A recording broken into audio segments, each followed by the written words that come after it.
I started as wanting to get into radio production and being a radio DJ in 1983, and then I started to become a mobile DJ, doing house parties and weddings and religious events, and then started playing in the nightclubs in the early to late 80s. Yeah, I have a record coming out on my own label, Ovum Recordings, at the end of July. It's called How's Your Evening So Far. It's becoming a big record right now with key DJs throughout the world. Otherwise, I'm just traveling for the summertime. It's a great time to travel because the weather is so nice. And just running the record label and DJing, and I'm going to start producing some more music when it slows down a little bit.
I don't know, I was just influenced by house music and acid house music, and from this I just decided to go with this.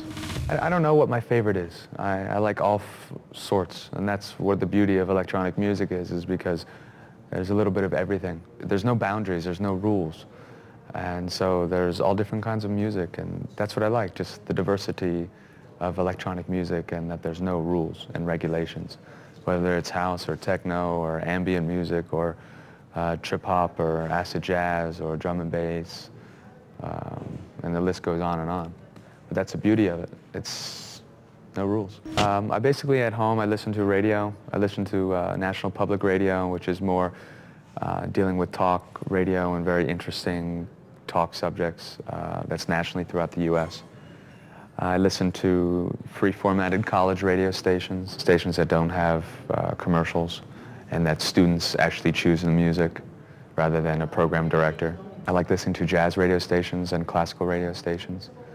And I just listen to CDs that are sent to me, whatever they are. I like kind of some cool indie rock stuff from Gomez to the Dalai Lamas to Stereolab to Stevie Wonder, whether it be Earth, Wind and Fire to Stereolab. I know, just a little bit of everything. I like rock, and I like soul, and I like jazz, and I play whatever I can get my hands on. Everything is a tool for me, so I like using as many tools as I can to create music out of the existing music.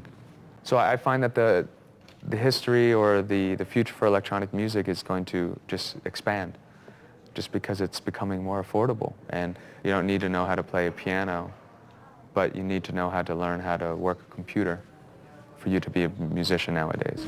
I did. I played piano for 3 years when I was younger, and I played the clarinet. This was when I was younger. You know, I wanted to go out and play sports, and my parents made me take lessons. And I know how to read music.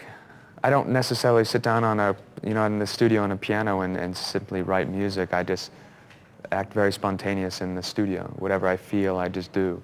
And sometimes it works out, and sometimes it's completely different. It's always just fun, you know, to work with a mixture of analog and digital instruments.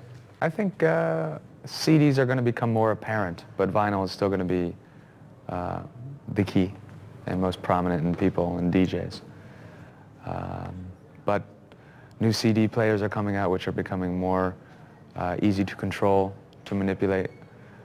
Ones with effects on it, with loops, sampling, and they're becoming more affordable, and it's a lot easier, I'll tell you, as a DJ, bringing a bunch of CDs rather than bringing a whole bunch of vinyl. That's, you know, around 40 kilos heavier. I played an open-air festival in Prague, outside of Prague. They did around 12,000 people. So I didn't get very much sleep last night, but it was a great festival, good acts, good production, very nice. I've been here, this is the second time, and the first time was just for a night. And, you know, I arrive here at 9 o'clock and I leave at 8 in the morning. So, you know, I'm here in less than 12 hours. So it's very difficult to really get to know people. It's a really cool organization because it's a group of DJs that promote music and events, and everybody's together as a family. And I didn't really notice any animosity, any competition last time I was here, and that was very unique. But I think that was I was told that that was a very big party for Bulgaria because they expected only 3,500, and then 9,500 people showed up. And it was the beginning of the scene, I was told, and now things are growing and moving at a quicker pace, and more DJs are coming in. So I don't really know much about the scene here, just because of my time limitations. But everybody seems very interested and eager and enthusiastic about all different kinds of music and you know, the parties that come about, and I find that very exciting. I think that being that it's getting more popular, another aspect of it is that regardless of where you live, everybody's wanting to start and getting involved. And this is what's happening, and it's been happening over the past 5 years. I just like music, as a lot of other people do. And it's just, I'm very fortunate to be able to make a living doing something that I love, which is music, you know. It's a really cool art form. You know, I get to express myself, and I get to put out my music and other people's music on my own label.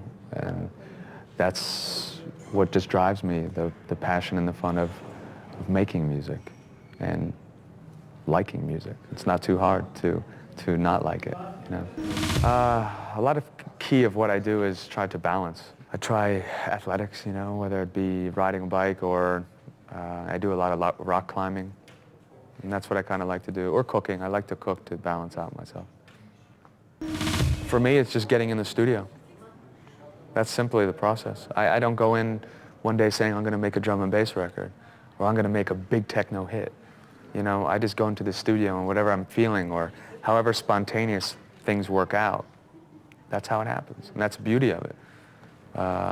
It's just the key for me is getting time to get into the studio and do something. Oh, you know, it's a good sound bites right there.